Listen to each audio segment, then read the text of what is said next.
So I had this idea, right? I like a good challenge once in a while.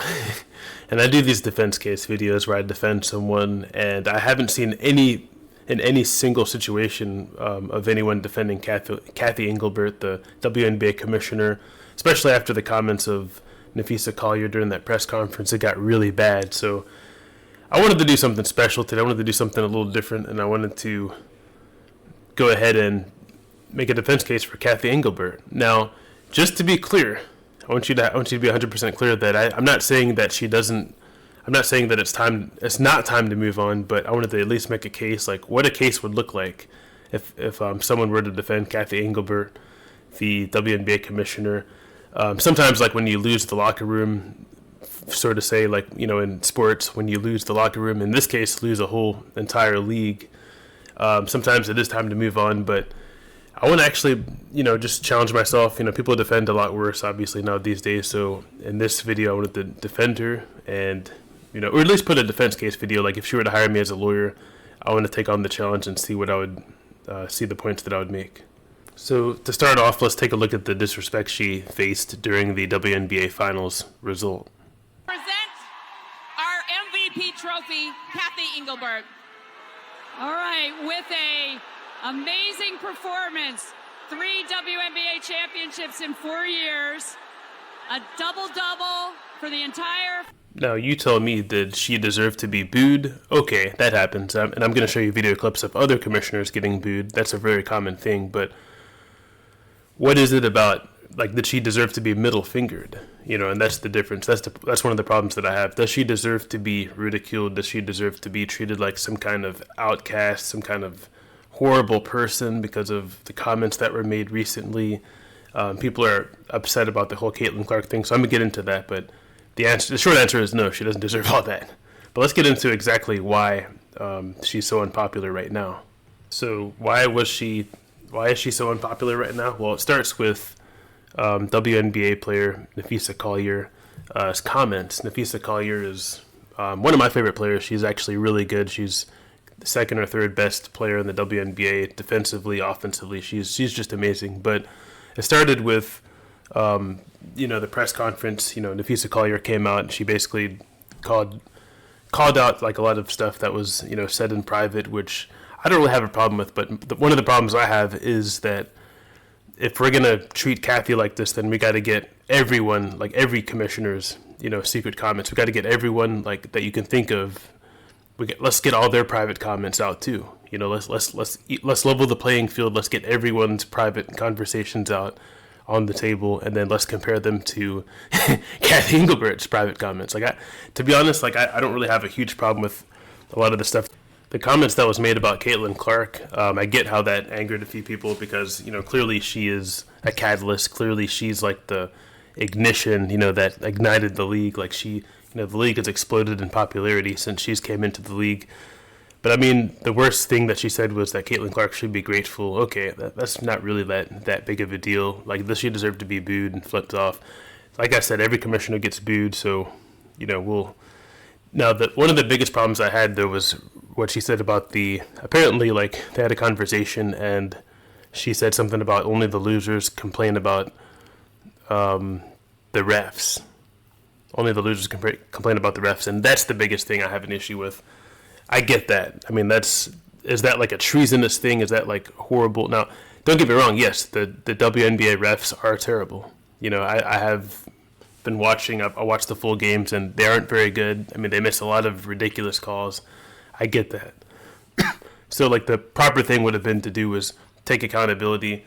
What can we do about it? But when you get down to it, I mean, the referees, that's not her fault. I mean, if you think about it, the WNBA has second grade everything. They have the second tier. They're not going to have the best of the best. Now they have really good commentators. The commentators are amazing. I love listening to them. They make it. Rebecca Lobo and the guy that's like very colorful announcer. He's like very good. But you're not going to have the best refs. You're not going to have the best pay. You're not going to have the best coverage on TV. You're not going to have the best anything. So why are the refs any different? Like, you expect to have the best everything? Like, it's just not going to happen. Like, you're not going to have the best salaries, not going to have the best chartered flights and, best priorities and everything. Like it's just that's just the way it works. Like you're not that type of league yet, so you're not going to have the best refs. But maybe there could be something done with the training. Maybe they can be trained better. But the best refs typically, from what I heard, they tend to go to the NBA. It's not about So that's typically how it works. So I think when you break it down, you realize that Cathy Engelbert, she's been in the league since 2019 as the commissioner. I've never heard. I mean, from what I hear, I've never heard anything like this. I've never heard like any problems since. I mean, she's been apparently a model citizen from the beginning. Like I haven't heard. Why are we just now hearing about stuff like this? Why is she just now all of a sudden a terrible person? So I have to defend her in that regard. Like if she was such a bad commissioner, we would have heard something about this, years ago. And to my knowledge, I haven't heard anything like that. And then as far as popularity, we could get into the popularity of some of these other commissioners. But let's go ahead and start with Roger Goodell. 2018 NFL Draft, Texas style. I can't believe you guys are booing the Cowboys. Come on. Thank you all for being here and for all of you tuning in across the country to welcome our future NFL stars. So that was the crowd booing Roger Goodell. He's fairly unpopular, but it's the reason I'm showing that is because I want you to see how common it is for commissioners to get booed. Every commissioner, their job isn't to be everyone's friend. I mean, that's basically what it is. That's why you have the players president, I believe it's Nneka Agumike is the president of the WNBA, Players Association, and Nafisa Collier is actually the vice president. That's what they're for. They're the ones that are supposed to like Cathy is looking out for the league. It's not. I mean, her job is to look out for the players too, but it's primarily the job of the president and the vice president of the Players Association to look out. That's why commissioners aren't going to be the most popular figures. But let's take a look at another commissioner that got booed. Let me congratulate them on back-to-back championships. The Warriors' entire organization embodies the values that have long defined this league: equality and inclusion, which judgments made solely on talent, effort. Yeah, so I mean that's pretty much what happens. That was Adam Silver getting booed, and then.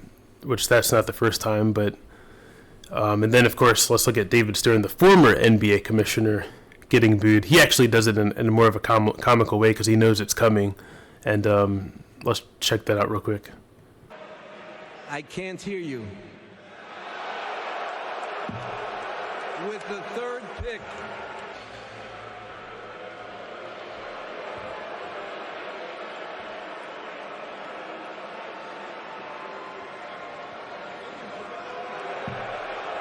With the sixth pick in the 2013 NBA.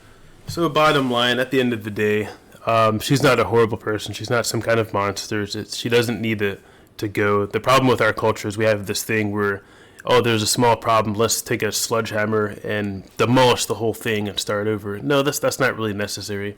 We're seeing growth. She's a good businesswoman. Let's calm down. Let's take steps to move in the right direction. I think that's what really matters. Let's try to mend the fence. I think that's what we really need to be doing at the end of the day. Let's try to.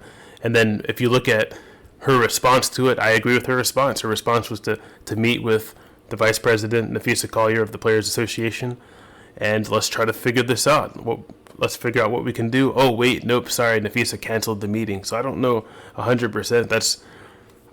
I tend to agree with Nafisa on almost just about everything. Don't get me wrong, but I don't like the canceled meeting. I think that was a missed opportunity to come together and figure things out.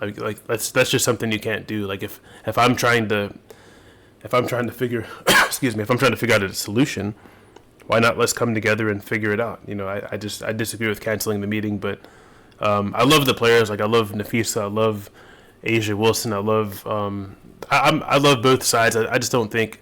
To me, I've seen way worse. I don't think Cathy deserves to lose her job. But anyway, let me get your thoughts in the comments below, and catch you guys in the next video. Peace out. That's my strong defense case for Cathy Engelbert.